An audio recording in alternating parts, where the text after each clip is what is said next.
मी उदय पाटील आहे. त्या दिवशी मी माझ्या मोठ्या कॅबिनमध्ये बसलो होतो. समोर लॅपटॉप उघडलेले होते आणि स्क्रीनवर विदेशी देशातील मोठे क्लायंट दिसत होते. मी एक खूप मोठी डील अंतिम करण्याच्या कामात होतो. ही डील माझ्या व्यवसायासाठी खूप महत्त्वाची होती, कारण यामुळे माझ्या कंपनीला नवीन ओळख आणि नवीन उंची मिळणार होती. माझ्यासाठी अशा मीटिंग केवळ मीटिंग नसतात, तर माझी इज्जत, माझे नाव आणि माझी मेहनत यांची खरी परीक्षा असते. मी पूर्ण मन लावून बोलत होतो.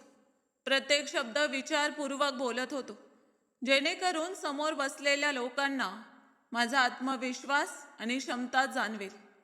तेवढ्यात अचानक माझ्या कानात एका लहान मुलाच्या जोरजोरात रडण्याचा आवाज आला. सुरुवातीला मला वाटले की कदाचित माझा भ्रम आहे, म्हणून मी स्वतःला सावरले आणि पुन्हा स्क्रीनवर लक्ष केंद्रित करण्याचा प्रयत्न केला. पण तो रडण्याचा आवाज सतत वाढत गेला. तो आवाज इतका स्पष्ट आणि जोरदार होता की माझे लक्ष पूर्णपणे तुटले. समोर क्लायंटना समजावत होतो, पण माझ्या मनात फक्त तो रडण्याचा आवाज घुमत होता. मला वाटले जणू कुणीतरी माझ्या कामात येऊन मला आव्हान दिले आहे. माझ्या आत राग उफाळून आला. मला माझ्या कामात जरा सुद्धा अडथळा आवडत नाही. मी काहीही न बोलता, काहीही कारण न सांगता ताबडतोब व्हिडिओ कॉल बंद केला. खोलीत शांतता पसरली, पण माझ्या मनात वादळ सुरू होते. मी ताबडतोब रोहनला बोलावले. तो आत येताच मी कठोर आवाजात विचारले की माझ्या ऑफिसमध्ये मुलाच्या रडण्याचा आवाज कसा येऊ शकतो. मी स्पष्ट सांगितले की ही जागा काम करण्याची आहे.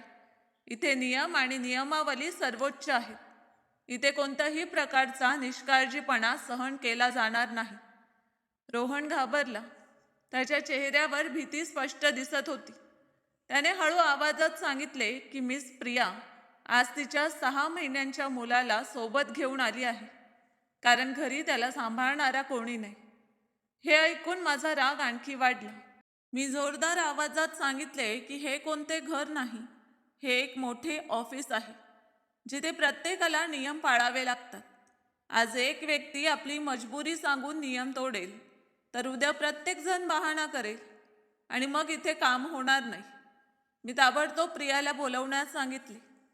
काही वेळानंतर प्रिया माझ्या समोर उभी होती. ती घाबरलेली होती. तिचा चेहरा उतरलेला दिसत होता. तिने तिचे मूल सहकारी स्मिताकडे सोपवले होते. तिच्या डोळ्यात भीती आणि असहाय्यता स्पष्ट दिसत होती. पण त्यावेळी माझ्यातील कठोर मालक कुणाच्या स्थितीचे निरीक्षण करण्याच्या मनस्थितीत नव्हता. मी तिला स्पष्ट शब्दात विचारले की तिला कुणी परवानगी दिली की ती तिच्या मुलाला ऑफिसमध्ये घेऊन येईल. मी सांगितले की ही जागा कामाची आहे. इथे वैयक्तिक आयुष्यातील समस्या आणल्या जात नाहीत. जर प्रत्येकजण आपल्या सोयीने चालेल तर ऑफिसची शिस्त संपेल. प्रियाने थरथरत्या आवाजात सांगितले की घरी मुलाला पाहणारा कोणी नाही. ती खूप मजबूर होती, म्हणून त्याला सोबत आणावे लागले. तिच्या डोळ्यात अश्रू भरून आले होते. पण त्यावेळी मला तिच्या बोलण्यापेक्षा माझ्या नियमांची चिंता जास्त होती. मी तिला मध्येच थांबवले आणि स्पष्ट सांगितले की तिची समस्या माझी जबाबदारी नाही. जर ती घर आणि काम दोन्ही एकत्र सांभाळू शकत नसेल तर तिला एक मार्ग निवडावा लागेल. मी तिला कठोर इशारा दिला की पुढे तिने अशी चूक पुन्हा करू नये, अन्यथा तिला नोकरी सोडावी लागेल. माझ्यासाठी काम सर्वप्रथम आहे, भावना नंतर येतात. ती शांतपणे बाहेर गेली. तिच्या डोळ्यातून अश्रू वाहत होते. तिची पावले जड होती. रोहनने धैर्य करून सांगितले की प्रिया खूप हुशार आणि मेहनती कर्मचारी आहे. जिथे इतर लोक 2-3 दिवसात काम करतात, तिथे ती एका दिवसात खूप चांगले काम करून देते. ती कंपनीसाठी खूप आवश्यक आहे. पण मी त्याचे बोलणे कापले आणि स्पष्ट सांगितले की माझ्या कामात अडथळा मला मान्य नाही. माझा निर्णय अंतिम असतो. इतके बोलून मी पुन्हा लॅपटॉप उघडले आणि मीटिंग पुन्हा सुरू केली. यावेळी सर्व काही ठीक राहिले आणि डील अंतिम झाली. या विजयामुळे माझा मूड थोडा चांगला झाला, कारण व्यवसायातील यश मला शांती देत असे. मग दुपारी सुमारे 2 वाजता जेव्हा मी ऑफिस बाहेर जात होतो तेव्हा मी पाहिले की संपूर्ण ऑफिस रिकामे आहे. कदाचित सर्वजण दुपारच्या जेवणासाठी गेले असतील. तेव्हा माझी नजर एका कोपऱ्यात उभा असलेल्या प्रियावर पडली. ती साधा पांढरा सूट घातलेली होती. तिच्या चेहऱ्यावर थकवा आणि त्रास स्पष्ट दिसत होता. ती तिच्या लहान मुलाला उचलून त्याला समजावत होती. मूल रडत होते आणि ती त्याला शांत करण्याचा प्रयत्न करत होती. कधी त्याला छातीला धरून, कधी हळूवार समजावत. हे दृश्य माझ्यासाठी नवे होते. मी नेहमीच भावनांपासून दूर राहिलो होतो. पण त्या क्षणी माझ्यात काहीतरी बदलू लागले. मला प्रथमच वाटले की कदाचित प्रत्येक व्यक्तीची स्वतःची मजबुरी असते आणि प्रत्येक कथेमागे एक दुःख लपलेले असते. मी हळूहळू तिच्याकडे चालत गेलो. ती तिच्या मुलाला आरवला भिंतीवर लावलेले चित्र दाखवून शांत करण्याचा प्रयत्न करत होती. तेव्हा तिला माझ्या येण्याची जाणीव झाली.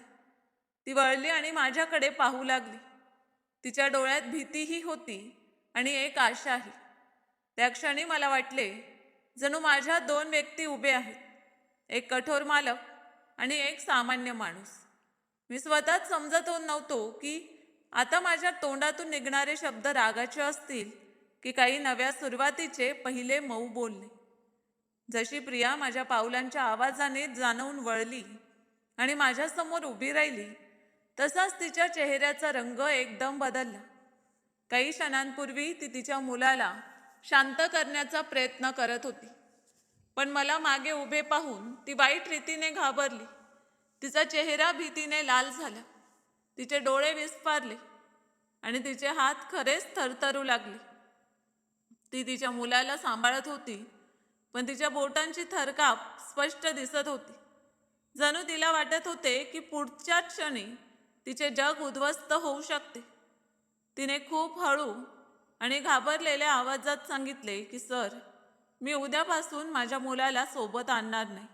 तुम्ही माझ्यावर दया करा. मला नोकरीतून काढू नका. तिचा आवाज इतका थरथरत होता जणू प्रत्येक शब्द तिच्या गळ्यात अडकत होता. तिच्या बोलण्यात इतकी भीती होती की एका क्षणासाठी मला जाणवले की कदाचित माझा राग तिच्यासाठी आवश्यकतेपेक्षा जास्त जड पडला. कदाचित मी तिला आवश्यकतेपेक्षा जास्त घाबरवले. मी स्वतःला सावरत शांत पण गंभीर आवाजात सांगितले की मी तिला नोकरीतून काढत नाहीये. पण माझ्या मनात एक गोष्ट होती जी मला विचारावी लागणार होती. मी तिला विचारले की तिच्या नवऱ्याची या मुलाबाबत काही जबाबदारी नाही का?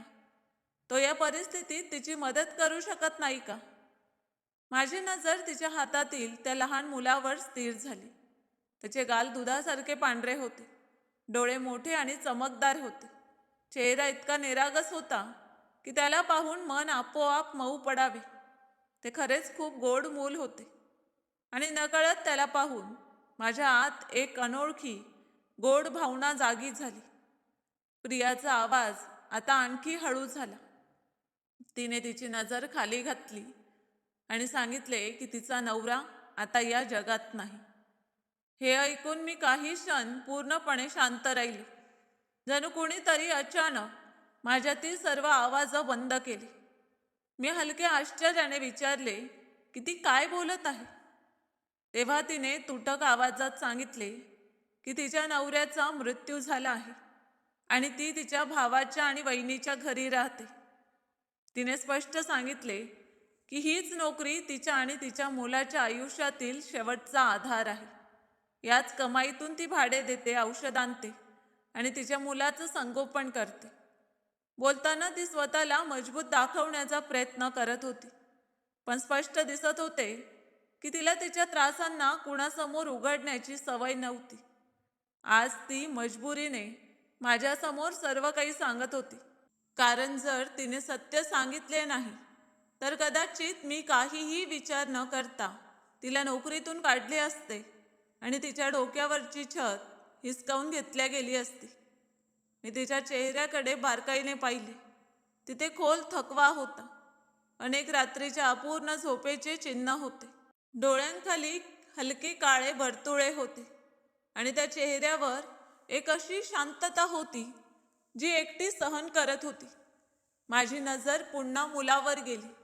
त्याच्या डोक्याच्या मागे हलकं जखमेचं निशाण होतं. कदाचित कुठेतरी धडकला असेल. तो इतका लहान, इतका निरागस होता की हे विचार करूनच मनात दुःख उठले की फक्त 6 महिन्यांच्या वयात त्याला इतके कठीण आयुष्य मिळत आहे. त्या क्षणी माझ्यातील कठोर आणि नियमांवर चालणारा माणूस काही वेळासाठी शांत झाला. मी हळू आवाजात सांगितले की देव तिचा त्रास कमी करो. आणि मग मी मुलाचे नाव विचारले. तिने सांगितले की त्याचे नाव आरव आहे.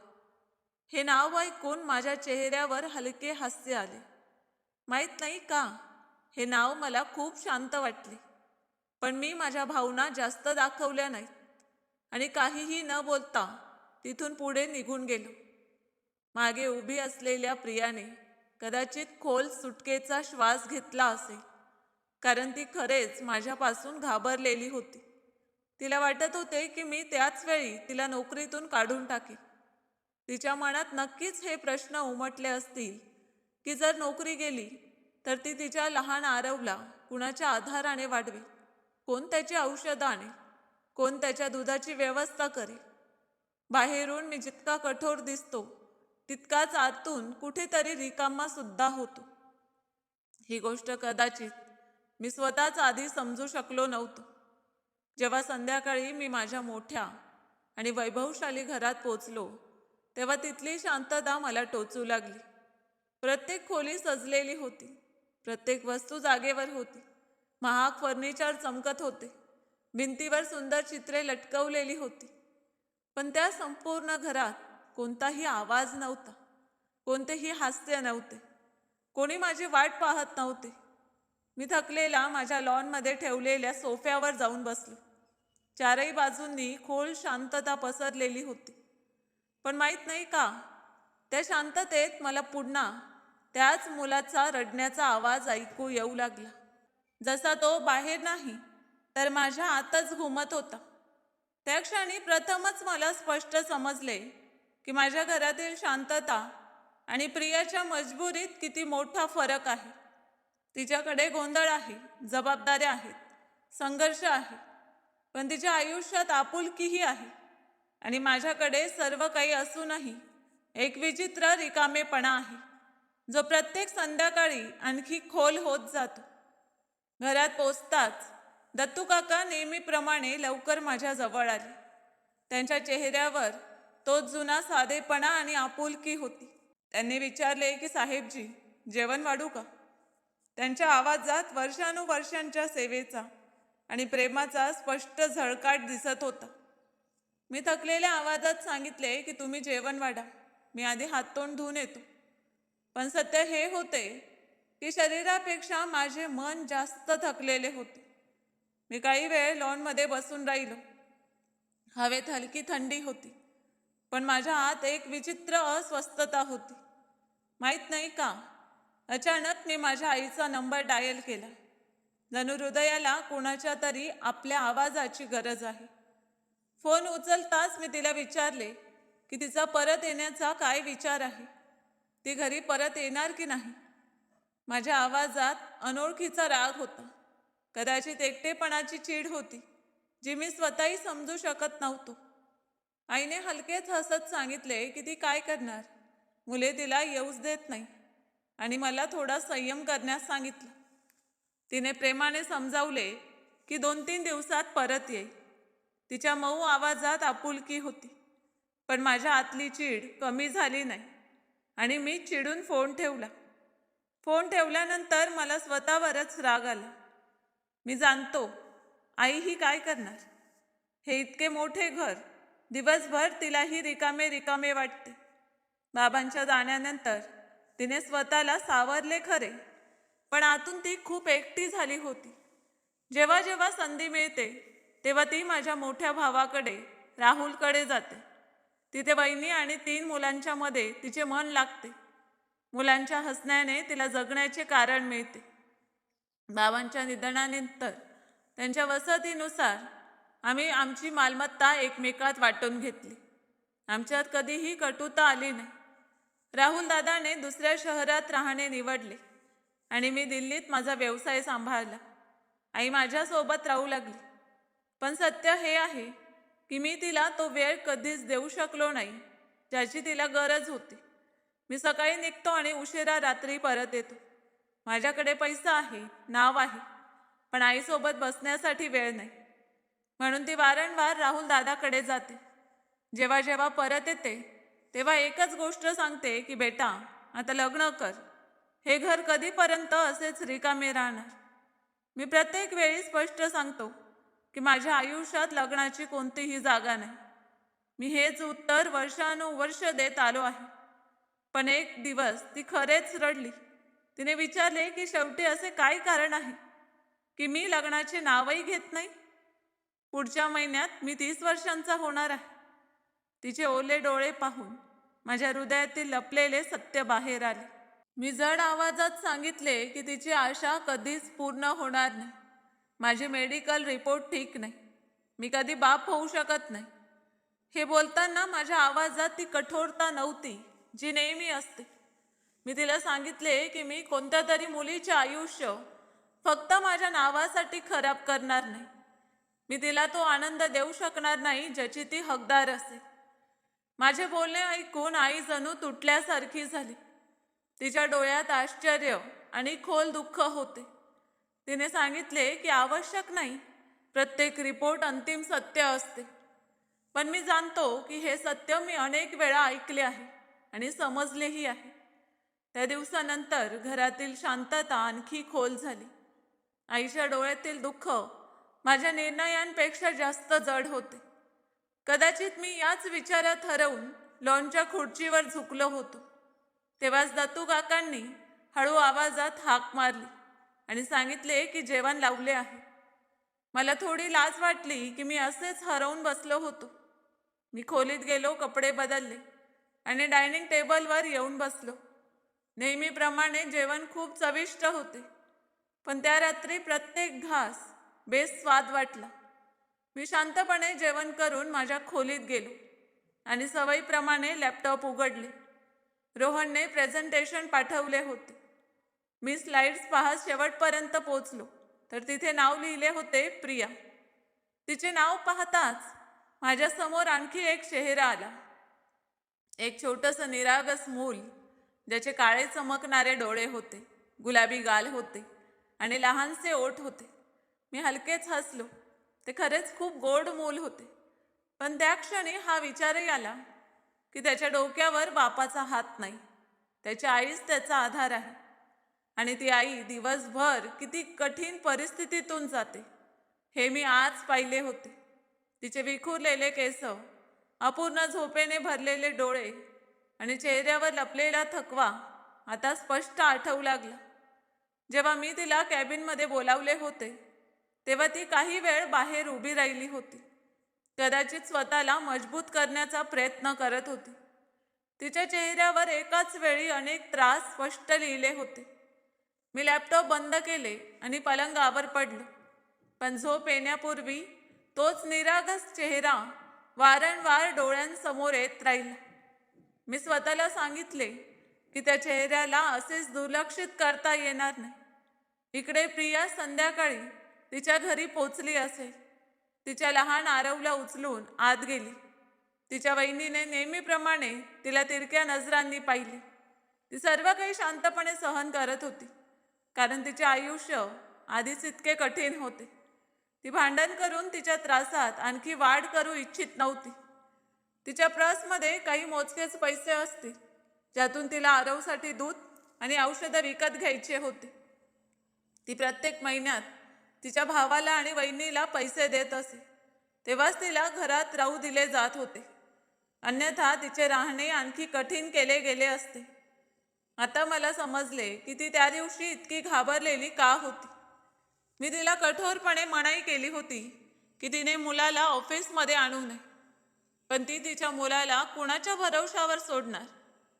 ज्या दिवशी ती ऑफिसमधून परतली होती आणि आरवच्या डोक्यावर जखम पाहिली तेव्हा तिचे हृदय हादरले होते. तिने जेव्हा विचारले की हे कसे झाले, नक्कीच कोणीतरी बहाणा केला असेल की मूल पडले, जेव्हा की सत्य काहीतरी वेगळे होते.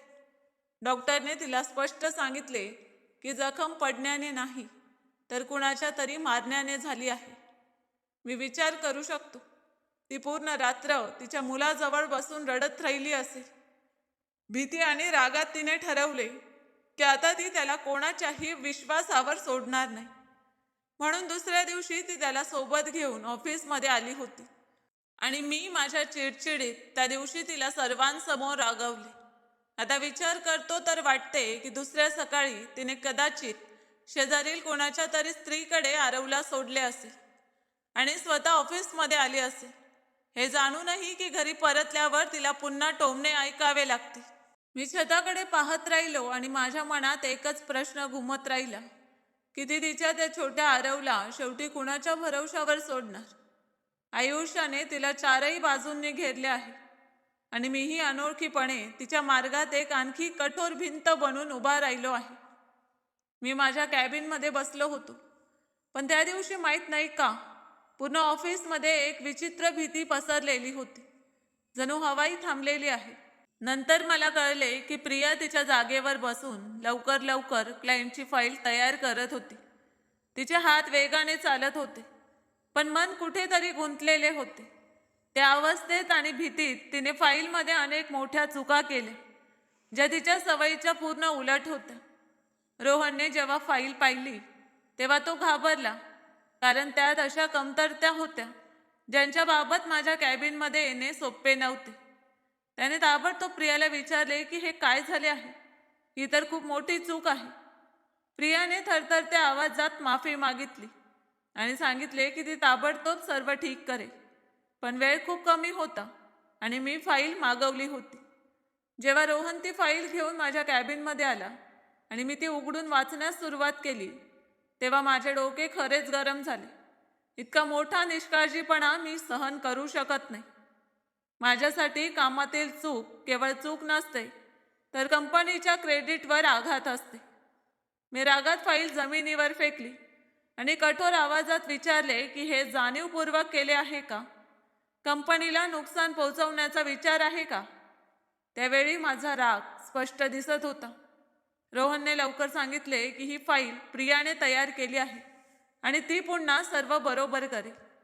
मी त्यांना आठवण करून दिली की तेच तर म्हणत होते की ती कधी चूक करत नाही, मग हे सर्व काय आहे? त्यांनी समजावले की ती गेल्या 1 वर्षापासून इथे काम करत आहे आणि नेहमी उत्तम काम दिले आहे. कदाचित यावेळी ती कुणाच्या तरी वैयक्तिक त्रासात गुंतलेली आहे. मी काही क्षण शांत राहिलो. राग अजूनही होता, पण त्याच्या मागे एक प्रश्न उमटत होता. मी हळू आवाजात सांगितले की ठीक आहे, तिला बोलवा. यावेळी माझा आवाज पूर्वीप्रमाणे कठोर नव्हता. जेव्हा रोहन तिच्या टेबलवर पोचला तेव्हा ती रडत होती. स्मिता तिला पाणी देत होती. ती खरेच खूप घाबरलेली होती. तिला वाटत होते की आज तिची नोकरी जाईल. रोहननेही तिला समजावले की तिने स्वतःला सावरून कॅबिनमध्ये जावे, कारण माझा मूड ठीक नाहीये. काहीच वेळानंतर ती माझ्यासमोर उभी होती. तिचे डोळे रडण्याने लाल झाले होते. चेहरा पिवळा पडला होता. आवाज थरथरत होता. तिने माफी मागितली आणि सांगितले की ती फाईल पुन्हा बनवेल, फक्त तिला नोकरीतून काढू नये. त्या क्षणी मी खरेच थांबलो. मी शांत आवाजात सांगितले की मी तिला नोकरीतून काढत नाहीये. मी तिला विचारले की जर तिच्या घरी कोणती मोठी अडचण असेल तर ती 2-3 दिवसांची सुट्टी घेऊ शकते. हे बोलताना मला स्वतःला वाटले की माझ्या आवाजात नरमी आली आहे. ती रडत बोलली की ती सुट्टी घेऊ शकत नाही, तिच्या मजबुऱ्या तिला थांबू देत नाहीत. मी लक्षपूर्वक तिच्याकडे पाहिले आणि विचारले की तिचा त्रास तिच्या मुलाशी जोडलेला आहे का? ती चकित झाली. काही क्षण शांत राहिली. मग तुटक आवाजात बोलली की तिचा मुलगा खूप छोटा आहे आणि घरी कोणी विश्वास ठेवण्यासारखं नाही. ज्या दिवशी ती ऑफिसमध्ये आली होती त्यापूर्वी तिच्या मुलाला मारले होते आणि त्याच्या डोक्यावर खोल जखम झाली होती. ती रडत सांगत होती की तिला प्रत्येक क्षणी भीती वाटते, कुठे ती घरी पडतेल आणि तिचे मूल तिला ठीक सापडणार नाही. तिच्या शब्दात अशी भीती होती ज्याने माझ्या आत काहीतरी हलवले. माझ्यासमोर पुन्हा तोच छोटासा आरव आला. त्याचे चमकणारे डोळे, त्याचा निरागस चेहरा आणि डोक्याच्या मागे तो जखमेचा निशाण सर्व काही स्पष्ट दिसू लागले. मला माहीत नाही कसे माझ्या तोंडून निघून गेले की ती पुन्हा लग्न का करत नाही. एकटी एक स्त्रीसाठी मुलाला वाढवणे खूप कठीण असते. हे बोलताच मला जाणवले की मी तिच्या वैयक्तिक आयुष्यात पाऊल टाकत आहे. पण त्यावेळी मी फक्त मालक नव्हतो, एक माणूसही होतो. माझे बोलणे ऐकून तिचा चेहरा लाल झाला. ती घाबरली. तिने स्वतःला सावरत सांगितले की ती तिच्या मुलासाठी जगत आहे.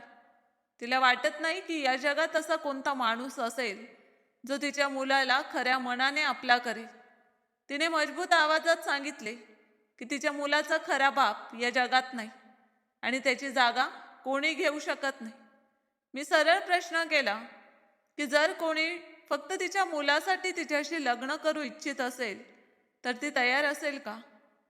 त्या क्षणी ती गुंतली. ती म्हणाली की तिला माझा अर्थ समजत नाही. मी खोल श्वास घेतला आणि स्पष्ट शब्दात सांगितले की मी तिच्या परिस्थिती समजतो. मी मान्य केले की तिचे मूल खूप गोड आहे आणि जेव्हापासून मी त्याला पाहिले तेव्हापासून तो वारंवार माझ्या विचारात येतो. मी सत्य सांगितले की त्याला पाहून माझ्या आत एक वेगळी भावना जागी होते जी मी दाबू शकत नाही. मी सांगितले की कदाचित तिला विश्वास बसणार नाही, पण मी तिच्याशी तिच्या मुलामुळे लग्न करू इच्छितो, कारण मला मुली खूप आवडतात. ती मला आश्चर्याने पाहू लागली.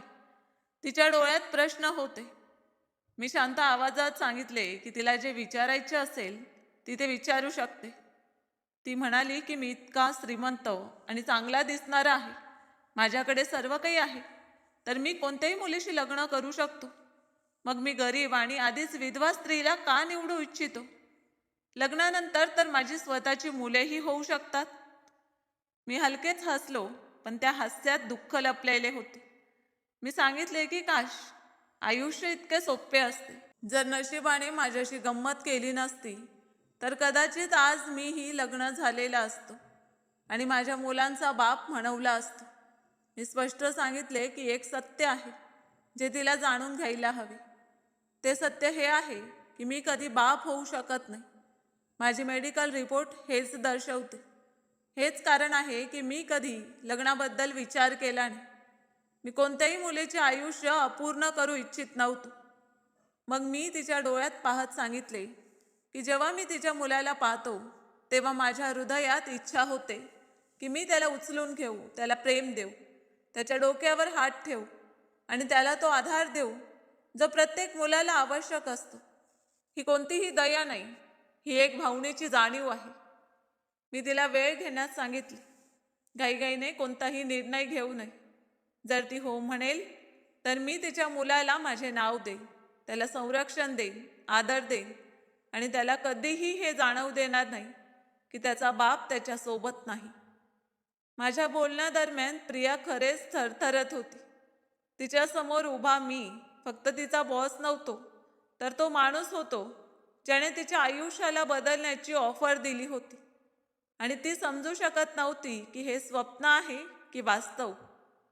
जेव्हा मी प्रियासमोर प्रस्ताव ठेवला होता तेव्हा कदाचित तिने कधीही विचारही केला नसेल की तिच्या तुटलेल्या आयुष्यात असं वळणही येऊ शकतं. ती काही क्षण माझ्यासमोर पूर्णपणे शांत उभी राहिली, जणू तिचा आवाज कुठेतरी हरवला असेल. तिच्या डोळ्यात आश्चर्यही होते, भीतीही होती आणि विश्वास न बसणारी गुंतागुंतही होती. मग तिने खूप हळू आवाजात सांगितले की ती विचार करून उत्तर देईल. मी हलक्या हास्यासह सांगितले की तिला जितका वेळ हवा असेल तितका घेऊ शकते, पण तिने हे लक्षात ठेवायला हवे की हे नाते फक्त तिच्या मुलामुळेच असेल, कारण मी त्या मुलाला मनापासून आपला करू इच्छितो. मी स्पष्ट सांगितले की ही कोणतीही अचानक आलेली भावना नाही, तर विचार करून घेतलेला एक मजबूत निर्णय आहे. ती हळूहळू डोके हलवून बाहेर गेली. जाताना तिच्या ओठांवर एक हलकं हास्य होतं, जणू दीर्घ काळानंतर तिला आशेची किरण दिसली असेल. त्या हास्यात सांत्वनाही होती आणि आश्चर्यही होतं. नंतर मला कळले की स्मिताने तिच्या चेहऱ्याचा बदलता रंग पाहिला होता. जेव्हा ती माझ्या कॅबिनमध्ये आली होती तेव्हा तिच्या डोळ्यात अश्रू भरले होते आणि जेव्हा बाहेर निघाली तेव्हा तिच्या चेहऱ्यावर वेगळी चमक होती. स्मिताने वारंवार तिला विचारले की आत काय झाले, पण प्रियाने कुणालाही काही सांगितले नाही. कारण काही निर्णय इतके मोठे असतात की त्यांना शब्दात सांगणे सोपे नसते. मी विचार करू शकतो तिच्या मनात किती प्रश्न फिरत असते. तिचे आयुष्य आधीच कठीणतेने भरलेले होते. पुढचा मार्गही स्पष्ट नव्हता. तिला भीती वाटत असेल की कदाचित तिचा भाऊ आणि वहिनी एक दिवस तिला घरातून काढून टाकतील. जर असे झाले तर ती तिच्या छोट्या मुलाला घेऊन कुठे जाईल, कोणत्या दारावर ठोठावे. लोकांनी तिच्या मुलाबद्दलही नकळत काय काय सांगितले असेल. कुणीतरी त्याला अशुभ म्हटले असेल, कुणीतरी त्याला दुर्दैवी सांगितले असेल. लोक बिना विचार करून बोलतात, पण एका आईच्या हृदयावर त्या शब्दांचे किती खोल घाव पडतात हे कोणी समजत नाही. जेव्हा जेव्हा कुणीतरी तिच्या आरवबद्दल वाईट सांगितले असेल तेव्हा तिच्या हृदयात किती दुःख उठले असेल. जणू कुणीतरी तिच्या काळजाच्या तुकड्याला जखमी केले असेल. तिच्या आईने तिला चांगले शिक्षण दिले होते. तिने फक्त अभ्यासच केला नव्हता तर वेगवेगळे कोर्सही केले होते. ती समजूतदार आणि मेहनती मुलगी होती. लग्नापूर्वी ती एका कंपनीत काम करत होती. तिथे संजीवची नजर तिच्यावर पडली. तर प्रिया कमी बोलणारी आणि खूप सुंदर तर होतीच. तिच्या साधेपणातच आकर्षण स्पष्ट दिसत होते. संजीवने सरळ तिच्या घरी लोकांसह संबंध पाठवला. तेव्हा दोन्ही कुटुंबांनी चर्चा केली आणि लवकरच लग्न ठरले. लग्नानंतर प्रियाने नोकरी सोडली कारण नवीन घराची जबाबदारी होती. संजीवच्या आईला तिला पूर्णपणे आपली करताना कदाचित संकोच वाटत होता, कारण हे पसंतीने झालेले लग्न होते. घरात 2 मोठे भाऊही होते आणि सर्व एकाच इमारतीत वेगवेगळ्या भागात राहत होते. लग्नाच्या पहिल्या 3 महिन्यात कदाचित तिच्या आयुष्यातील सर्वात सुंदर क्षण असतील. तो काळ प्रेमाने भरलेला होता, नवीन स्वप्नांनी सजलेला. जणू तिच्या आयुष्यात आनंदाचा ऋतू आला असेल. तिला वाटले की आता सर्व ठीक आहे, पण नशिबाला काहीतरी वेगळेच मंजूर होते. एक दिवस संजीव घरातून निघाला आणि पुन्हा तसाच परत आला नाही. एक भयानक अपघाताने सर्व काही संपवले. त्याची बाईक पूर्णपणे तुटली होती आणि संजीव गंभीर जखमी झाला होता. काही दिवस रुग्णालयात जीवन आणि मृत्यूच्या दरम्यान झुंजण्यानंतर तो जग सोडून गेला. त्या एका दिवसाने प्रियाकडून तिचा आधार, तिचा साथीदार सर्व काही हिरावून घेतले. मला समजते की तिच्या चेहऱ्याचा थकवा विनाकारण नाहीये. तिच्या डोळ्यात जी भीती आहे ती विनाकारण नाही. तिच्या प्रत्येक हास्यामागे किती दुःख लपलेले आहे. आणि कदाचित याच संघर्षाने मला तिच्या मुलाकडे ओढून आणलं आहे. कारण त्या निरागस मुलात मला एक नवीन सुरुवात दिसते. एक असा संबंध जो अपूर्ण नाही तर खऱ्या आपुलकीने भरलेला असू शकतो. ती माझ्या समोर बसली होती, पण त्या दिवशी तिच्या शब्दात फक्त आजचा त्रास नव्हता. तिच्या प्रत्येक बोलण्यात तिचा संपूर्ण भूतकाळ बोलत होता. ती रडत रडत तिची कहाणी सांगत होती आणि मी प्रथमच एखाद्या माणसाच्या तुटलेल्या जगाला इतक्या जवळून पाहत होतो. संजीवच्या जाण्यानंतर ती आतून पूर्णपणे विखुरली होती. तिचा आधार, तिचा साथीदार, तिचे स्वप्न सर्व एकाच झटक्यात संपले होते. दुःख आणि रागाच्या दरम्यान ती अनेक वेळा तिच्या सासूला दोषी ठरवत असे. तिच्या मनात ही चुटकी बसली होती की जर घरातील वातावरण शांत आणि सुखद असते तर कदाचित संजीव इतका अस्वस्थ होऊन त्या दिवशी घरातून बाहेर निघाला नसता. कदाचित तो अपघात टळला असता. तिची सासूही तिच्या मुलाच्या दुःखात बुडाली होती. पण जेव्हा दुःख खूप खोल होते तेव्हा ते लोकांना जोडण्याऐवजी तोडते. तेच झाले. घरातील दुःख हळूहळू एकमेकांविरुद्ध विष बनले. याच विखुरलेल्या काळात तिला कळले की ती आई होणार आहे. 2.5 महिन्यांची गर्भावस्था होती. ही बातमी तिच्यासाठी एकाच वेळी आशा आणि भीती दोन्ही घेऊन आली. एकीकडे तिला वाटले की संजीवची निशाणी तिच्या जवळ आहे. दुसरीकडे तिला समजले की आता तिची परीक्षा आणखी वाढणार आहे. संजीवचे दोन्ही मोठे भाऊ अस्वस्थ झाले. त्यांना भीती सतावू लागली की जर प्रिया याच घरात राहिली आणि मुलाला जन्म दिला तर येणाऱ्या काळात मालमत्तेचा हिस्सा मागितला जाऊ शकतो. हळूहळू कान भरू लागले. छोट्या छोट्या गोष्टी मोठे आरोप बनल्या आणि घरातील वातावरण विषारी झाले. एक दिवस गोष्ट इतकी वाढली की तिच्या सासूने तिचा हात पकडून तिला दाराबाहेर काढले. मोहल्ल्यातील लोक जमले. काहींनी मध्यस्थी करण्याचा प्रयत्न केला, पण जेव्हा हृदयात शंका आणि लोभ घर करतो तेव्हा समजावणे व्यर्थ होते. ती याच स्थितीत एकटी उभी राहिली. ती माहेरी परतली, पण तिथेही सुख नव्हते. तिची आई आधीच आजारी होती. मुलीचा तुटलेला चेहरा आणि पोटात वाढणारे मूल पाहून त्यांचे हृदय आणखी तुटले. 7व्या महिन्याच्या आसपास तिची आई ही जग सोडून गेली.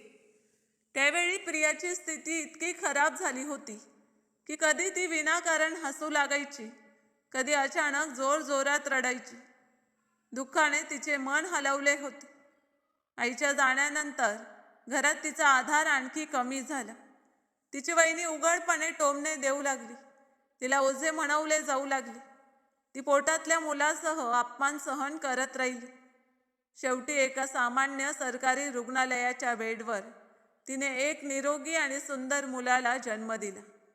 त्या छोट्या मुलाला प्रथमच छातीला धरताच जणू काही क्षणांसाठी तिचे सर्व त्रास थांबले. तिने त्याच्या मऊ बोटांना पकडले आणि त्या क्षणी ठरवले की आता ती फक्त या मुलासाठी जगेल. तिने त्याचे नाव आरव ठेवले, कारण तिला वाटले की हे मूल तिच्या आयुष्यातील वादळांमधून खोल समुद्रासारखा संयम घेऊन आला आहे. फक्त 1 महिना झाला होता की तिने कामाची शोध सुरू केली. कधी शेजारी राहणाऱ्या मीना दिदीकडे मूल सोडायची, कधी मजबुरीने वहिनीकडे. पण तिला लवकरच समजले की वहिनीची मुले आरवला जाणीवपूर्वक त्रास देतात. कधी त्याच्या हातावर खरचटलेले मिळायचे, तर कधी डोक्यावर हलकी जखम. प्रत्येक निशाण तिच्या हृदयावर खोल जखम बनायची. मीना दिदीचेही लवकरच लग्न ठरले होते. याच विचाराने प्रियाचे हृदय थरथरायचे, कारण तिच्याजवळ कोणताही पक्का आधार नव्हता. हाच त्रास तिला आतून खात होता. आणि हेच कारण होते की ऑफिसमध्ये तिचे लक्ष वारंवार भटकायचे. तिला काय माहिती होते की त्याच ऑफिसमध्ये बसलेला मी तिच्या कहाणीशी अनभिन्न असूनही हळूहळू तिच्या आयुष्याशी जोडला जात होतो. जेव्हा मी तिला लग्नासाठी माझा प्रस्ताव दिला तेव्हा तिला विश्वास बसला नसेल. कदाचित तिला वाटले असेल की ही क्षणभराची फक्त सहानुभूती आहे किंवा एखाद्या श्रीमंत माणसाची अचानक आलेली भावना. पण त्या दिवशी ती घरी परतली तेव्हा तिच्या पावलात हलकेपणा होता. तिने आरवला छातीला धरले आणि प्रथमच शांततेचा श्वास घेतला. तिला वाटले की आता कदाचित तिचे आयुष्य बदलणार आहे. तिच्या मुलाला एक नाव, एक आधार आणि एक चांगले भविष्य मिळणार आहे. पण मी जाणतो, आयुष्य इतके सरळ मार्ग देत नाही. जेव्हा आनंद दारात येतात तेव्हा त्यांच्यासोबत काही अडचणीही येतात. मी समजत होतो की जर ती माझ्या प्रस्तावाला स्वीकारेल तर हे फक्त 2 लोकांचा निर्णय होणार नाही. हे समाज, कुटुंब आणि भूतकाळ अशी टक्कर देणारे पाऊल असेल. आणि कदाचित खरं वळण अजून बाकी आहे, कारण मी जाणत होतो की आयुष्य कधीही सरळ आणि सोपे मार्ग देत नाही. जेव्हा आनंददार ठोठावतात तेव्हा त्यांच्या मागे एक नवीन कसोटीही उभी राहते, जी माणसाच्या हिंमत, धैर्य आणि विचारांना तपासते. त्या रात्री कदाचित प्रियाला झोपही लागली नसेल. आरव तिच्या छातीला लागून गाढ झोपेत झोपला असेल, पण तिच्या मनात माझे बोललेले शब्द वारंवार घुमत असतील. प्रत्येक गोष्ट जणू तिच्या हृदयाच्या भिंतीवर आदळली असेल. एकीकडे माझा प्रस्ताव तिला एक मजबूत आधारासारखा वाटत असेल, जणू बुडत्या माणसाला किनारा दिसला असेल. आणि दुसरीकडे तोच प्रस्ताव तिला घाबरवत असेल, कारण तिने तिच्या आयुष्यात विश्वास ठेवून खूप काही गमावले होते. आता ती पुन्हा तिच्या आणि तिच्या मुलाच्या भविष्याला कुणाच्या तरी हातात सोपवण्यास घाबरत होती. ती वारंवार आरवच्या निरागस चेहऱ्याकडे पाहत असे. त्याच्या छोट्या छोट्या बोटांना तिच्या हातात धरून स्वतःला विचारत असे की मी माझ्या मुलासाठी हे पाऊल उचलू शकते का. हे निर्णय त्याच्यासाठी योग्य सिद्ध होईल की पुन्हा एक धोका सिद्ध होईल. तिच्या गालांवर अश्रू वाहत राहिले, पण यावेळी त्या अश्रूंमध्ये फक्त दुःख नव्हते, त्यात एक हलकी चमकही होती. जणू अंधारात दूर कुठे छोटासा दिवा प्रज्वलित झाला असे. दुसऱ्या सकाळी जेव्हा मी ऑफिसमध्ये पोचलो तेव्हा बाहेरून सर्व सामान्य होते. लोक कामात गुंतले होते, फोन वाजत होते, फाईल्स येत होत्या. पण माझ्या आत एक विचित्र अस्वस्थता होती. माझे लक्ष कोणत्याही कागदात, कोणत्याही मीटिंगमध्ये, कोणत्याही चर्चेत टिकतच नव्हते. प्रत्येक काही मिनिटांनी माझी नजर कॅबिनच्या दाराकडे जात होती. जणू हृदय दाराच्या प्रत्येक आवाजाला ओळखू इच्छित असे. कदाचित मीही प्रथमच एखाद्या उत्तराची अशा प्रकारे वाट पाहत होतो. सुमारे दुपारच्या वेळी दारावर खूप हलका ठोठाव झाला. इतका हलका की जर मन कुठेतरी गुंतले असते तर कदाचित ऐकूही आलं नसतं. तिचा हळू आवाज आला, मी आत येऊ शकते का सर? त्या आवाजात आजही संकोच होता, पण त्या आवाजामागे एक नवीन शौर्यही लपलेलं होतं. मी तिला आत येण्यास सांगितलं, पण जशी मी नजर उचलली तसे जाणवले की आज काहीतरी वेगळे आहे. तिच्या चेहऱ्यावर कालची भीती नव्हती, तिथे एक शांत निर्णय होता. जणू रात्रभराच्या उलटीसुलटीनंतर तिने तिच्या मनात मार्ग स्पष्ट केला असेल. ती हळूहळू माझ्या समोर येऊन उभी राहिली. तिच्या हातात आरव होता. आज ती त्याला ऑफिसमध्ये घेऊन आली होती, पण आज तिच्या पावलात भीती नव्हती. तिच्या चेहऱ्यावर एक धैर्य होते. जणू तिने ठरवले असेल की आत्ता ती पळणार नाही, लपणार नाही, तर तिच्या निर्णयासोबत उभी राहील. काही क्षण खोलीत खोल शांतता होती. घड्याळाची टिकटिक स्पष्ट ऐकू येत होती. मग तिने हळू पण स्पष्ट शब्दात सांगितले की तिने माझ्या प्रस्तावावर खूप विचार केला आहे आणि पूर्ण रात्र त्याच्याबद्दलच विचार करत राहिली. माझ्या हृदयाची धडधड वेगवान झाली, पण मी माझ्या चेहऱ्यावर कोणतंही चिन्ह येऊ दिलं नाही. ती पुढे म्हणाली की तिने आयुष्यात खूप काही गमावले आहे. आता तिच्या जवळ फक्त तिचा मुलगा आहे आणि ती असा कोणताही निर्णय घेऊ शकत नाही जो तिच्या मुलाच्या भविष्याला धोक्यात टाकेल.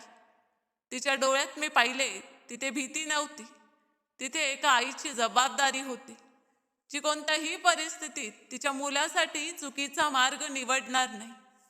ती आरवला थोडासा वर उचलून म्हणाली की जर मी खरेच या मुलाला आपलं करू इच्छित असेन, फक्त नाव देण्यासाठी नाही तर मनापासून त्याला आपला मुलगा मानून त्याच्या प्रत्येक सुखदुःखात साथ देण्यासाठी तयार असेन, तरच ती हे पाऊल उचलेल. तिने एका क्षणासाठी डोळे मिटले, जणू स्वतःला आतून मजबूत करत होती. मग खूप हळू पण स्पष्ट आवाजात सांगितले की जर असे असेल तर ती या नात्यासाठी तयार आहे. तिचे शब्द ऐकून काही क्षणांसाठी मी पूर्णपणे थांबलो. माझ्या मनात एक खोल शांतता उतरली. जणू दीर्घकाळ रिकाम्या असलेल्या जागेत अचानक आयुष्याची हालचाल भरली असे.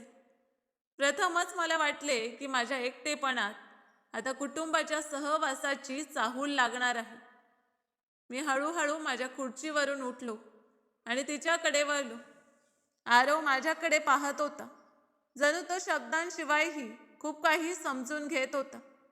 मी खूप सावधपणे माझा हात त्याच्या छोट्या डोक्यावर ठेवला.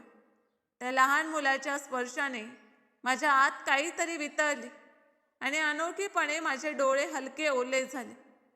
मी हळू पण मजबूत आवाजात सांगितले की आता हे मूल फक्त तुझे नाही तर आपले आहे आणि त्याच्या आयुष्यातील प्रत्येक जबाबदारी मी पूर्ण मनाने निभावी. प्रियाने माझ्याकडे पाहिले. यावेळी तिच्या डोळ्यात कोणतीही भीती नव्हती, तिथे विश्वास होता, शांतता होती आणि एका नवीन सुरुवातीची चमक होती.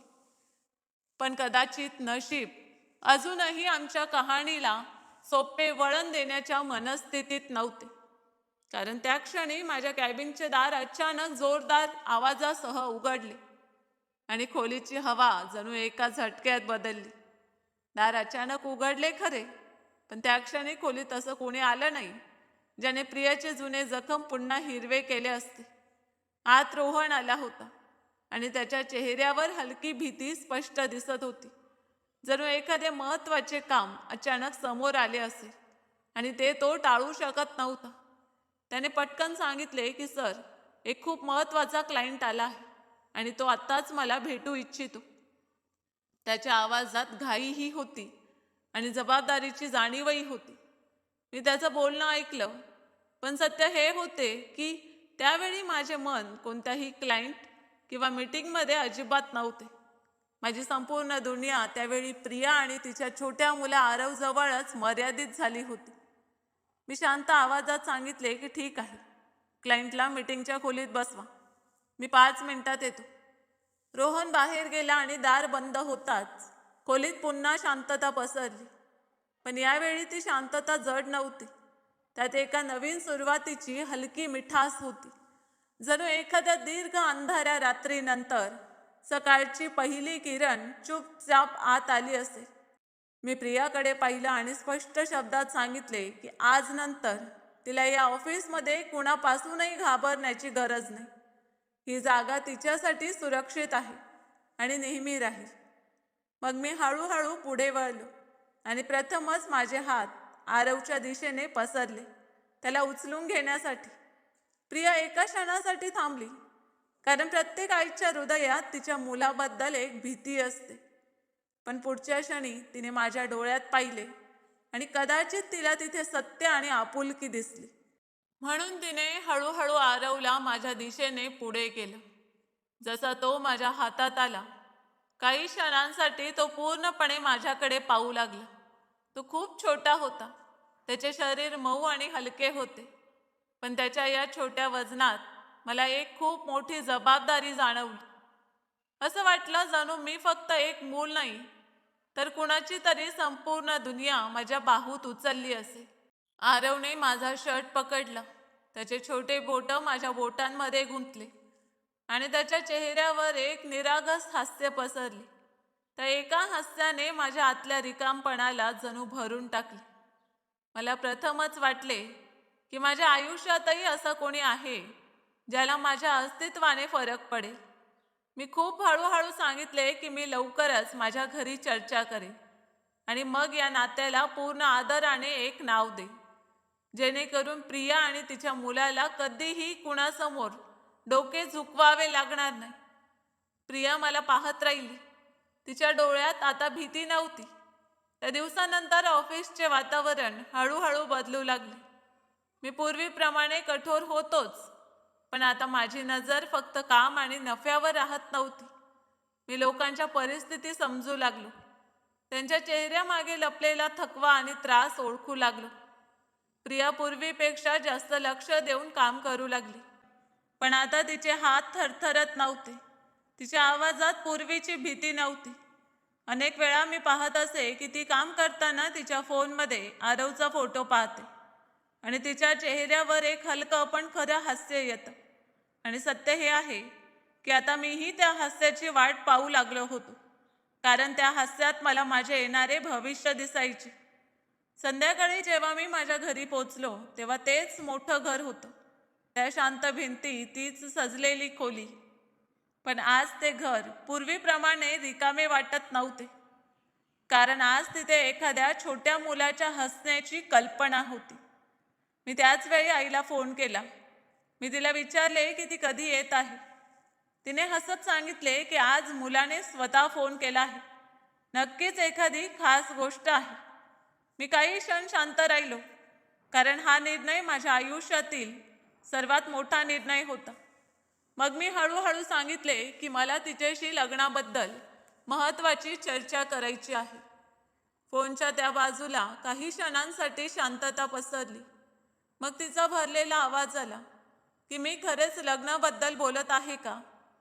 मी हसलो आणि सांगितले की यावेळी मी पूर्णपणे गंभीर आहे, पण मी हेही जाणतो की नवीन सुरुवातीबरोबर नवीन जबाबदाऱ्या येतात. एक मूल फक्त आनंद आणत नाही, ते सोबत आशा, जबाबदाऱ्या आणि संपूर्ण भविष्य घेऊन येते. त्याला आपला करण्यासाठी फक्त चांगला विचार पुरेसा नसतो, त्यासाठी मजबूत हृदय, धैर्य, प्रेम आणि निभावण्याची शक्ती आवश्यक असते. आणि मी मनातच स्वतःशी वचन देत होतो की मी हे पाऊल उचलले आहे तर ते पूर्ण सत्य आणि मजबूतीने निभावे. कारण आता हा फक्त माझा किंवा प्रियाचा निर्णय नव्हता. आता हे एका निरागस मुलाच्या आयुष्याशी जोडलेले वचन होते. आई बरोबर झालेली ती छोटीशी चर्चा खरेच माझ्या आयुष्यातील वळण बनली होती. दुसऱ्याच दिवशी ती घरी आली. जणू तीही त्या गोष्टीची वाट पाहत होती जी मी कधीपासून टाळत आलो होतो. जेव्हा मी तिच्या समोर बसलो तेव्हा तिच्या चेहऱ्यावर एक वेगळीच चमक होती. जणू मनात एखादी अपूर्ण इच्छा पूर्ण होण्याची चाहूल लागली होती. पण तिच्या डोळ्यात प्रश्नही स्पष्ट दिसत होते. कारण ती आई होती आणि आईचे हृदय फक्त आनंदाचा विचार करत नाही, ते येणाऱ्या प्रत्येक वादळाला आधीच जाणवतं. तिने सरळ मला विचारले की ती मुलगी कोण आहे. मी सरळ सत्य सांगितले. प्रियाची संपूर्ण कहाणी, तिच्या भूतकाळाबद्दल, तिचा मुलगा आरवबद्दल आणि हेही की मी तिच्याशी तिच्या मुलामुळे लग्न करू इच्छितो. कारण मी त्या मुलाला माझा बनवू इच्छितो. काही वेळासाठी आई पूर्णपणे शांत झाली. तिच्या चेहऱ्यावर जी चमक होती ती हळूहळू चिंतेत बदलू लागली. तिने खोल श्वास घेऊन विचारले की मी हा निर्णय पूर्ण समजुतीने घेतला आहे का. कारण हे फक्त एका मुलीशी लग्न नाही तर एका मुलाची जबाबदारी उचलणेही आहे आणि माझे स्वतःचे आयुष्यही आहे. मी तिचे बोलणे मध्येच थांबवले आणि स्पष्ट शब्दात सांगितले की यावेळी मी फक्त डोक्याने नाही, हृदयाने विचार केला आहे. मला प्रथमच जाणवले की मी कुणासाठी आवश्यक आहे आणि कोणी माझ्यासाठीही आवश्यक आहे. आणि ही जाणीव मी पूर्वी कधीही जाणवली नाही. तर आईने काही क्षण मला पाहिले, जणू माझ्या बोलण्याची सत्यता तपासत होती. मग हळूहळू म्हणाली की तिला माझ्यावर विश्वास आहे, पण ती त्या मुलीला भेटू इच्छिते. कारण ती तिच्या मुलाच्या आयुष्यात येणाऱ्या त्या व्यक्तीला स्वतःच्या डोळ्यांनी पाहू इच्छिते. काही दिवसानंतर प्रिया प्रथमच माझ्या घरी आली. तिने पिवळ्या रंगाचा सूट घातला होता, हलका दुपट्टा डोक्यावर होता आणि हातात आरव होता. तिची पाऊले हळू आणि डोळ्यात संकोच स्पष्ट दिसत होता. कदाचित इतक्या मोठ्या घरात पाऊल टाकण्याची सवय तिला नव्हती. दत्तू काकांनी दार उघडले तेव्हा एका क्षणासाठी थांबली, जणू स्वतःला सावरत होती. मग हळूहळू आत आली. आई ड्रॉइंग रूममध्ये बसली होती. प्रिया आत येताच तिने झुकून नमस्कार केला. आईने तिला बारकाईने पाहिले, पण त्या नजरेत कोणताही भेदभाव नव्हता. ती नजर एका आईची होती, जी आपल्या मुलाच्या आयुष्यातील निर्णय समजू इच्छित होती. तिने खूप मऊपणे सांगितले की बस बाळा. प्रिया हळूहळू बसली. आरव तिच्या मांडीवर हलके हलत होता. त्याच्या छोट्या बोटांनी तिची ओढणी पकडली होती. आईची नजर आता आरववर स्थिर होती. तिने हळूहळू हात पुढे केला आणि विचारले की ती त्याला मांडीवर घेऊ शकते का. प्रियाने एका क्षणासाठी संकोच करून आरवला आईच्या मांडीवर दिले आणि त्याच क्षणाने सर्व बदललं. आरवने जसं आईचं बोट पकडलं आणि हलका हास्य दिलं, आईच्या डोळ्यात अश्रू भरून आले. तिने त्याला छातीला धरले, जणू ती वर्षानुवर्ष या क्षणाची वाट पाहत होती. तिने हळू आवाजात सांगितले की हे मूल खूप गोड आहे. मग तिने माझ्याकडे पाहिले आणि न काही बोलता जणू तिची पूर्ण मंजुरी दिली. तिच्या एका नजरेत आशीर्वादही होता आणि माझ्या निर्णयावर विश्वासही होता. पण आयुष्य इतके सरळ नसते. जेव्हा प्रियाने तिच्या भावाला आणि वहिनीला या लग्नाबद्दल सांगितले तेव्हा घरात जणू वादळ आले. तिच्या वहिनीने टोमणा मारला की आता तिला श्रीमंत माणूस मिळाला आहे म्हणून ती तिच्या जुन्या नात्यांना विसरत आहे. तिच्या भावाने रागात सांगितले की त्यांच्या असताना ती अशा कुणाशी लग्न करू शकत नाही. लोक काय म्हणतील, समाज काय विचार करेल.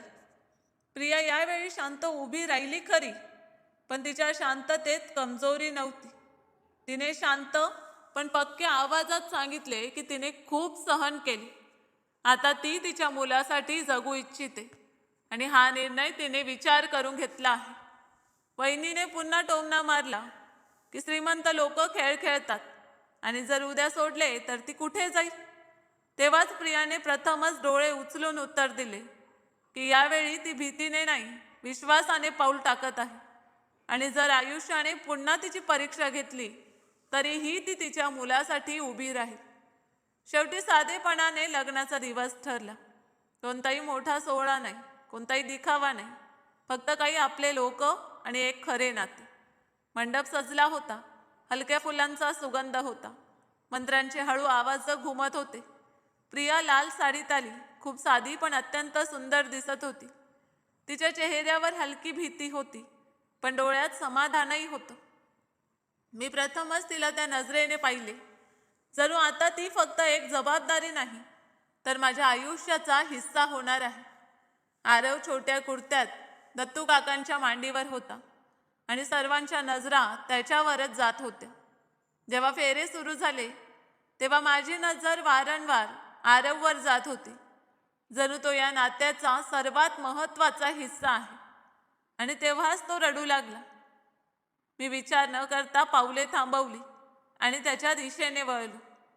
लोक एका क्षणासाठी चकित झाले, पण त्या क्षणी माझ्यासाठी कोणतीही विधी, कोणतीही गोष्ट महत्त्वाची नव्हती.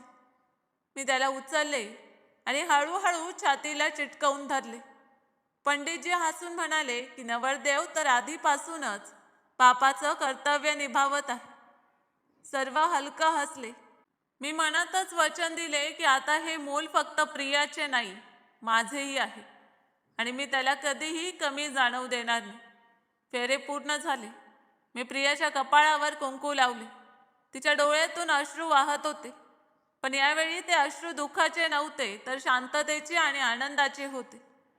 लग्नानंतर जेव्हा ती माझ्या घरी आली तेव्हा ते घर, जे पूर्वी रिकामे वाटायचे, आज भरलेले वाटत होते. दारात नवीन वधू होती. हात आईचा आशीर्वाद होता आणि माझ्या हातात छोटंसं मूल, जे आता माझी दुनिया होणार होतं. रात्री जेव्हा सर्व झोपले तेव्हा मी चुपचाप आरव जवळ बसून राहिलो. तो गाढ झोपेत होता. मी हळूहळू त्याच्या बोटाला पकडले आणि त्या क्षणी मला वाटले की कदाचित मी जन्माने बाबा होऊ शकलो नसतो, पण आयुष्याने मला कुणाचा तरी बाबा होण्याची संधी तरी दिली आहे. आणि यावेळी मी हे नाते पूर्ण सत्य आणि पूर्ण जबाबदारीने निभावे. लग्नानंतर आयुष्य खरेच हळूहळू आपली नवीन चाल पकडू लागले होते, पण यावेळी प्रत्येक गोष्ट पूर्वीप्रमाणे असूनही पूर्णपणे वेगळी होती. ते घर, त्या भिंती, ते ऑफिस, ते लोक, पण आता प्रत्येक कोपऱ्यात आपुलकी बसली होती. जणू रिकाम्या अंगणात पहिल्या पावसाचा सुगंध उतरला असे. सकाळ आता शांत नसायची. पूर्वी जिथे अलार्मचा थंड आवाज मला जागवायचा, आता तिथे प्रियाची मऊ हाक आणि आरवचं खिदळणारं हास्य घुमायचं. उदय उठा ना, ऑफिसला जायचे नाही का? तिच्या आवाजात खोडकरपणाही असायचा आणि हक्कही. आणि त्याच वेळी आरव माझ्या चेहऱ्यावर आपले छोटे छोटे हात मारत जोरजोरात हसायचा. मी डोळे उघडतो तेव्हा समोर त्याचा गोल चेहरा चमकत दिसायचा. प्रिया हसून म्हणायची की पहा, तुमचा मुलगा तुम्हाला जागवण्यासाठी आला आहे, आता तरी उठा. मी हसत त्याला मांडीवर उचलायचो आणि तो माझा शर्ट पकडून आणखी जवळ यायचा. जणू त्याला भीती वाटायची की मी पुन्हा ऑफिसच्या नावाने दूर नको हो. ऑफिसचे वातावरणही बदललेले होते. पूर्वी लोक मला पाहून सरळ होत, आवाज हळू करत. आता तेच लोक मला पाहून हसत. कदाचित त्यांनाही माझ्या चेहऱ्यावर आलेला बदल स्पष्ट दिसत असेल. एक दिवस मी कॅबिनमध्ये बसून काम करत होतो. दार हलके उघडले. प्रिया आत आली. पण आता ती फक्त एक कर्मचारी नव्हती, ती माझी पत्नी होती, माझ्या आयुष्याची साथीदार. तिने जाणीवपूर्वक तो जुना अंदाज अवलंबला आणि म्हणाली की सर, ही फाईल पहा. मी हसून विचारले की आता सुद्धा सरच म्हणशील का? ती हलकी लाजली आणि म्हणाली की ऑफिसमध्ये तर सरच म्हणावे लागेल ना. मी खुर्चीवरून उठून तिच्या जवळ गेलो आणि हळूहळू विचारले, मग घरी काय म्हणशील? तिने माझ्या डोळ्यात पाहिले. तिच्या चेहऱ्यावर प्रेम होते, विश्वास होता आणि हलका खोडकरपणाही. घरी फक्त उदय आहे. हे बोलताच माझ्या हात जणू एक उबदारता पसरली. मी तिच्या कपाळाला हलके स्पर्श केला आणि त्या क्षणाच्या साधेपणातही एक खोल आनंद लपलेला होता. तेव्हाच बाहेरून आवाज आला की मीटिंगसाठी सर्व वाट पाहत आहेत. आम्ही दोघेही हलके हसलो आणि ती फाईल घेऊन बाहेर गेली. पण जाताना तिचे हास्य सांगत होते की आमचे नाते आता कोणत्याही मजबुरी किंवा समजुतीवर नाही, तर खऱ्या हृदयावर टिकले आहे. संध्याकाळी जेव्हा मी घरी परतलो तेव्हा दाराच्या आतले दृश्य पाहून माझी पावले आपोआप हळू झाली. आई सोफ्यावर बसली होती आणि आरव तिच्या मांडीवर खेळत होता. आई त्याला राजा बाळ म्हणून हाक मारत होती आणि तो तिच्या साडीला पकडून जोरजोरात हसत होता. मी काही क्षण चुपचाप उभा राहिलो, जणू हा क्षण माझ्या हृदयात कायमचा बसवू इच्छितो. आईने हसून सांगितले की काय पाहत आहेस. मी उत्तर दिले की असेच फक्त माझी दुनिया. तिने आरवला माझ्या दिशेने पुढे केले आणि सांगितले की घे, तुझ्या मुलाला सांभाळ. मी त्याला उचलले तेव्हा त्याने ताबडतोब माझी कॉलर पकडली, जणू सांगत होता की आता तुम्ही कुठेही जाणार नाही. रात्री जेव्हा सर्व झोपले तेव्हा खोलीत हलका प्रकाश होता. प्रिया खिडकीजवळ उभी बाहेर पाहत होती. तिच्या चेहऱ्यावर चंद्रप्रकाश पडत होता आणि ती पूर्वीपेक्षा जास्त शांत दिसत होती. मी तिच्या जवळ गेलो आणि तिच्या खांद्यावर हात ठेवला. ती वळली. तिच्या डोळ्यात समाधान होते. मी विचारले की काय विचार करत आहेस. तर ती हसली आणि म्हणाली की फक्त हेच, की आयुष्य इतके वाईटही नव्हते. कदाचित फक्त योग्य वेळेची वाट होती. मी तिचा हात धरला आणि विचारले, आणि आता? तिने माझ्याकडे पाहून सांगितले की आता वाटते सर्व काही मिळाले. मी तिला माझ्या जवळ ओढले आणि ती कोणत्याही संकोचाशिवाय माझ्या छातीला लागली. त्या क्षणी ना भूतकाळाची कोणतीही भीती होती, ना येणाऱ्या गोष्टीची चिंता. फक्त एक खोल शांतता होती. मी जाणवले की आयुष्य नेहमी तसे देत नाही जसे आपण इच्छितो, पण जेव्हा देतो तेव्हा कधी कधी त्यापेक्षा जास्त देतो, जितके आपण विचारही करू शकत नाही. एक तुटलेले हृदय, एक एकटी आई, एक निरागस मूल आणि एक रिकामे घर, आज सर्व एकत्र होऊन एक पूर्ण कुटुंब बनले होते. जिथे पूर्वी शांतता होती तिथे आता हास्य घुमते. जिथे पूर्वी भीती होती तिथे आता विश्वास राहतो. कदाचित हाच खरा आनंद असतो, जेव्हा आयुष्य आपल्याला दुसरी संधी देतो. या कथेची सर्वात मोठी शिकवण ही आहे की आयुष्यात प्रत्येक माणूस आपल्या आत एक अशी कथा घेऊन चालतो जी तो प्रत्येकाला सांगत नाही. म्हणून कुणाला तरी त्याच्या वर्तनाने, त्याच्या भीतीने किंवा त्याच्या चुकीने तपासण्यापूर्वी त्याच्या स्थितीला समजणे आवश्यक असते. कारण जो आपल्याला बाहेरून दिसतो तो सत्याचा फक्त एक छोटासा हिस्सा असतो. बऱ्याच वेळा आपण ज्याला कुणाची कमजोरी समजतो तीच त्याची सर्वात मोठी मजबुरी असते. कोणतीही स्त्री जर शांत असेल तर आवश्यक नाही की ती कमजोर असेल. कदाचित ती परिस्थितीशी लढत लढत थकली असेल. कोणताही माणूस जर कठोर असेल तर आवश्यक नाही की त्याच्या हृदयात भावना नाही. कदाचित त्याने आपल्या दुःखाला लपवण्यासाठी कठोरतेचा कवच घातला असेल. खरे नाते फक्त रक्ताच्या नात्याने बनत नाही. खरे नाते तिथे बनते जिथे आपुलकी असते, जबाबदारी असते आणि मनाने निभावण्याची इच्छा असते. एक मूल फक्त जन्म देण्याने आपले होत नाही, तर त्याला आपल्या करणे, त्याला प्रेम करणे आणि प्रत्येक परिस्थितीत त्याच्यासोबत उभे राहणे याने आपले होते. प्रेमाचा अर्थ फक्त कुणाला तरी मिळवणे नाही. प्रेमाचा खरा अर्थ आहे कुणाला तरी त्याच्या संपूर्ण भूतकाळासह, त्याच्या भीतीसह आणि त्याच्या सत्यासह आपला करणे. त्याला बदलण्याची अट ठेवल्याशिवाय, त्याला कमी दाखवल्याशिवाय, त्याला त्याच्या कमजोरीची जाणीव दिल्याशिवाय. आणि सर्वात आवश्यक गोष्ट ही आहे की आयुष्य कधीही पूर्णपणे दार बंद करत नाही. ते आपल्याला दुसरी संधी नक्कीच देते. कधी एखाद्या माणसाच्या रूपात, कधी एखाद्या नात्याच्या रूपात, कधी एखाद्या छोट्या निरागस हाताच्या रूपात जो आपल्या बोटाला धरतो. फरक इतकाच असतो की त्या संधीला ओळखण्याची नजर आणि तिला आपली करण्याची हिंमत आपल्या आत असावी. कारण जे लोक भीतीने मागे हटतात ते आनंदाच्या दारापर्यंत पोहोचूनही आत जाऊ शकत नाहीत. म्हणून जेव्हा आयुष्य दुसरी संधी देते तेव्हा तिला नाकारू नका. त्या संधीला घट्ट धरून ठेवा, कारण तीच संधी तुमच्या रिकामेपणाला घर देईल. आणि अपूर्ण कहाणीला पूर्णत्व देईल. तर मित्रांनो, आशा करते की तुम्हाला आमची ही कथा आवडली असेल. कथा आवडली असेल तर कमेंट करून नक्कीच सांगा. व्हिडिओला लाईक करा आणि जास्तीत जास्त शेअर करा. आणि चॅनलवर नवीन असाल तर चॅनलला सबस्क्राईब करायला विसरू नका. धन्यवाद.